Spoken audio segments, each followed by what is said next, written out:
اس میں بہت انٹرسٹ ہے. اس میں بڑے لوگ بڑے بڑے بلڈرز انٹرسٹڈ ہیں اس وقت. اور جیسے ہی جب آپ دیکھیں گے لاہور کے لوگوں کو نظر آئے گا کہ یہ ایک ماڈرن سٹی کی طرف اب لاہور جائے گا.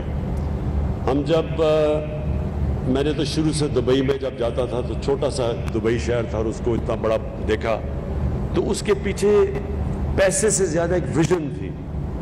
انہوں نے سوچا کہ دبئی کو کیسے ایک ماڈرن سٹی بنائیں گے اور ہمارے سامنے وہ ہر سال چینج ہوتا گیا. دبئی چائنا کے اندر بھی جو آپ ان کے بڑے بڑے شہر دیکھیں تو وہ ہر دوسرے سال بدل جاتے ہیں, اتنی تیزی سے ڈیولپمنٹ ہو رہی ہے. ہم بدقسمتی سے ہم نے پلاننگ ہی نہیں کی کہ ہم کیسے اپنے بڑے شہروں کو ماڈرن سٹیز بنائیں. ہم بھی پھیلتے جا رہے ہیں, کراچی بھی پھیلتا جا رہا ہے, اسلام آباد پھیلتا جا رہا ہے, اور یہ سارے شہر وہ بنتے جا رہے ہیں جو آخر میں ان کو ہم مینیج نہیں کر سکیں گے.